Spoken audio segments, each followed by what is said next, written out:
I love great conversations. Hi, my name is Angel Jones. Thank you for joining me on 12-minute convos where I help you create a brand of your own unique, real self. Listen in as I have conversations with amazing people from all over the world. Good night, Aimee Whitcroft. How are you going on this wonderful, beautiful night? Oh, well, it's 3:30 in the afternoon here in New Zealand, where I'm from, and it's a beautiful day. Yeah. Unusually for Wellington, where I live, there's sun and it's not blowing gales. Well, that's wonderful. Hey, it's always a great pleasure to have you in my future and connecting to have a conversation with me in the past. So it's 10:29 p.m. in Trinidad, in the West Indies. It's always a great pleasure to connect. So, Aimee, tell me then, which of your talents is responsible for us connecting? Oh, to be honest, I'm not sure. We came across each other on LinkedIn, and it's quite possible that I was posting on something around open data or open government, because those are two of my primary areas of concern, as well as virtual reality. Yeah, it was definitely the open data part of what you do. There you go. Please tell us more, express more. Right. So mostly the way I contribute is as an advocate. I'm one of New Zealand's probably louder open data advocates, I guess you could say. So I organize events around open data, for example, hackathons and workshops and training workshops and whatnot. And I also spend a lot of time thinking about how to encourage both our government and our private organizations to open up more data freely and publicly and, proper open data. Now, of course, that doesn't mean all data should be open. And so the other side of what I do is also make noise about data privacy and how important that is. Yeah, so they're definitely two sides of the coin.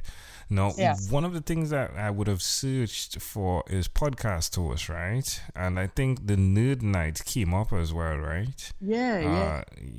So tell me about that, please. So Nerd Night was fun. I did that for about 6 years, and I used to be a professional science communicator, which is how I came across it. And basically, it's a bunch of people get together in a bar or a pub or, sort of somewhere convivial that doesn't feel like a boring old conference room or theatre, and listen to a range of speakers speak about something they're nerdy about. Now, before people start saying, what's the difference between nerd and geek? It doesn't matter. For these purposes, it just means have a strong interest in. So I'm nerdy about a whole bunch of stuff. It just means I care a lot about them. So we'd have speakers up talking about, we'd have PhD students talking about their research. We'd have musicians. We'd have people who understood iVision. We had people who understood the use of video editing as a propaganda tool, all kinds of things. We had 30, 40 plus during the time that I was running it, and it's still going. I've passed it on. So it was a wonderful way to learn, and they're bite-sized talks. They're only about 20 minutes each, so one doesn't have to, doesn't have to be there for very long. One can learn a good amount in a little bit and then hopefully make some nerdy friends, which is pretty cool. It's like a live podcast, isn't it? But on steroids. Yeah. Exactly. That's exactly what it is. Wow. But with that sort of personal element to it, which is really fun. Yeah, for a lot it of is. people. It is. It definitely adds to the flavor of the pot, if you would. Yes. So who did you learn this skill from? This skill of connecting, like it seems immediately that open data is part of your life, where you've let your life be an open source, if you would. Yes, I do live quite an open source life. Probably some might say a little too open source.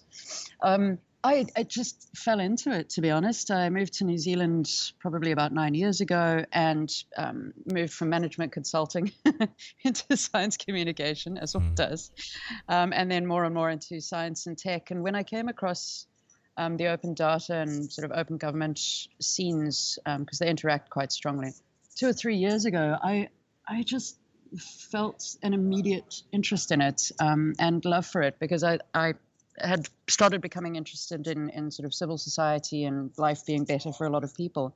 And this seemed like something where I could be of use, right, and contribute. And it also happens to be made up by a whole bunch of really lovely people with big hearts. Yeah. And so once you start down that route, it's very difficult not to just keep meeting more people and knowing more people and doing more stuff. And Wellington, where I live, is very highly connected. So it just sort of, it happened very organically, if one says that. I still don't think I have a life plan. Which is cool. Which is cool. I mean, you're definitely wreaking havoc, if you would, but in an amazingly great way. Given that, right? Like the ups and the downs. Why will you continue? Have you decided if you will continue? Oh, absolutely. Yeah, I'm going to keep going with this. It's all about, as you say, things change. So it's how to adapt the work that I do, and especially the events that I run and the community itself, and how to adapt it and change it so that it continues to be relevant and useful, or hopefully even more relevant and even more useful. So I've started thinking a lot about civic technology, for example, as a very natural thing with which open data and open government and open source people can interact. So I'm trying to start a little civic technology group here in Wellington and seeing what we can do. So I think we're all about trying to be as useful as we possibly can. So what that looks like, don't know. It's always a new experience. Yeah, it's definitely in the doing, though. It's a huge part of it is the doing, and you're doing, right? What's the best way, or where's the best place someone can go to connect with what you're doing, really follow what you're doing? It's probably Twitter. So my Twitter handle is TEH_AIMEE. And I've also got a blog that's really out of date at the moment, but I'm going to be posting more on. Right. And that's medium.com/quicksand, one word.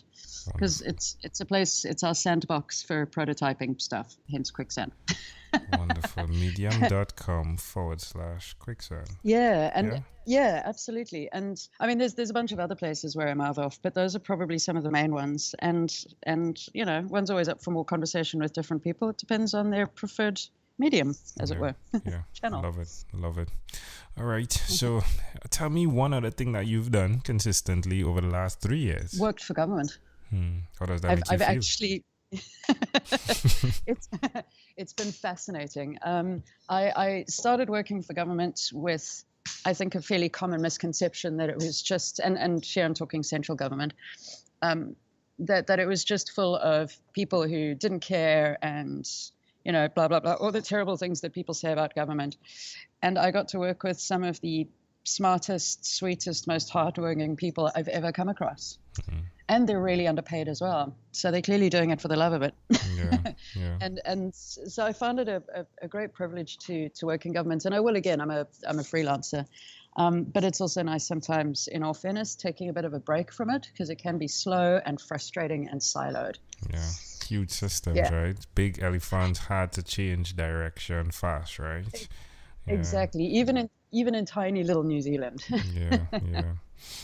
So why would you suggest someone do that? Like basically work with the institutions that are huge and definitely take breaks in between, really separate yourself from that. I think if one cares about one's communities and one's societies, it's a good idea to find ways to work with government, either you know, directly for them or to work in with them, because that's the only way that it's going to improve, that government's going to improve, right? And government decides an awful lot about our day-to-day lives, both local government and central government.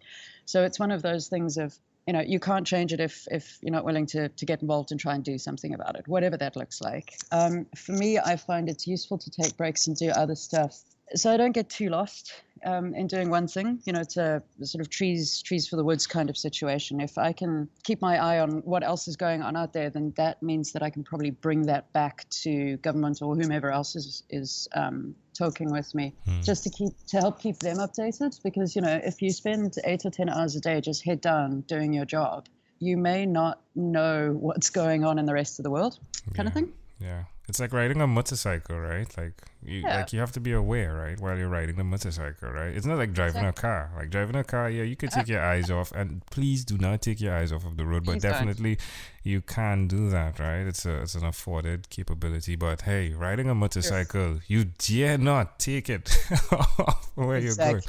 Yeah, exactly. Yeah. But I understand a lot of people can't do that, you know, especially if one's got one's job and then one's got a mortgage and kids and all of that kind of. But so that's where people like me come in handy, because we have short attention spans.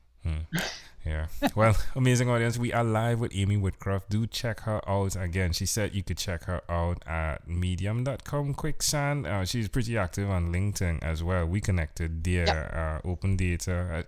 This is her profile thing here. Like hashtag open data, hashtag open gov, hashtag open source, hashtag civic tech. Yeah, so definitely amazing things going on there. Well, Aimee, let's switch gears for a moment now and let me invite you into my time machine that is surrounded with beautiful, warm, blue Caribbean water. What is your earliest childhood memory? I'm not sure, to be honest, and I've been thinking about it. I don't remember a lot of my childhood. I don't think it was bad. I think I wasn't paying attention. I was normally reading books. I do remember my brother's, I think, second or third birthday party, and I remember a birthday cake and candles. He's my younger brother, and that's about it. I was away with the fairies most of the time when I was young. So he's 6 or so. How old do you think you were? Well, he's 2 years younger than me, so I'd have been somewhere 2 years older than that. All right. Why do you think this memory though sticks out so clearly? I have no idea, to be honest. Maybe it was the first time I remember his having a birthday, or there were candles, or I don't know. Yeah. For all I know, it could be the first time. I don't remember if they used it, but it's entirely possible because my parents were trolls. Those candles that you blow on them and then the damn things relight. Because if they used those and it was my first time, that might have stuck. But I don't know. You know, childhood's interesting. One just has these flashes of memory sometimes, and you don't know why you remembered that particular bit, but you just do. Yeah. Wow. Well, can I offer an interpretation to the thought picture you created in my mind? Sure. I love the idea that the memory that you have in the midst of everything, if you would, the open source, the data, the amount of things that you're processing, is that it is the joy that your sibling, the person in your community is experiencing, and that you would stay connected to that over this length of time. And to know that you're doing that, where everything that you're doing is like culminating data, like and all of it for the use of others, for people to benefit, for that big heart that you have. It's pretty fascinating. Thank you. That's very kind. You're welcome. If we fast forward to when you were 12 years old, what was your favorite song? Oh, God. People are going to judge me for this. And I don't remember which song it was, but I definitely remember when I was 12, I'd started having CDs for the first time ever, because South Africa was a little behind tech. There was definitely a Mariah Carey CD in there somewhere, and I think some Boyz II Men as well. Right. Tell me one song. Is it the Mariah Carey and Boyz II Men song, or is it another song? It was another. I don't remember the names of any of them, unfortunately. Okay. I remember really loving those two CDs, and there was possibly some Wet, Wet, Wet in there by the time I was 13. Yeah. How about Always Be There? Do you remember that Mariah Carey song? Yes. Yeah. Yes, that was definitely one of them, I'm sure, along the way. My music taste changed a bit when I got older, but I did love those CDs so hard when I was about 12, 13. It's cool. All right. Well, hey, we've arrived at our destination, but before we get off of this time machine, there's a small declaration form, so it's yes or no, possibly a bit more. Are you ready? Yes. Aimee, have you chosen someone to pass on your skills to? Many, yes. Are you married? No. Do you have children? No. Do you believe in God? No. Do you have an inner circle of friends? Yes. Do you watch TV for more than 3 hours a day? Sometimes. Right. What about screen time? The phone and or the computer? More than 8 or less than 8 hours a day? Ooh, more than 8, probably. All right, Aimee, after 1,001 conversations in 3 months in 2016, I came up with a workbook. The name of it is called Yours. It stands for Your Own Unique Real Self. And my idea is, as you dig deeper, you uncover your mission, your own unique real statement. If you had to share with us your own unique real statement, a statement that represents Aimee Whitcroft, what would you say that is? There's no point in my being here if I can't be useful for other people. Yeah, there we go. Hey, Aimee Whitcroft, this was a great pleasure. Before you leave, is there anything else you'd like to share with our amazing audience? No, except this was just an absolute blast. Thanks so much. And if anyone wants to get in touch with me or start a conversation, get hold of me. It'll be fun. Love it. Aimee Whitcroft, thank you for being on What is Inspired by 12-Minute Convos with Angel Jones. Thanks so much, mate. Thank you for being on 12-Minute Convos with Angel Jones. Stay tuned for more from our advertisers. Diabetes is a mountain pandemic. It's a disease that's not acute but chronic.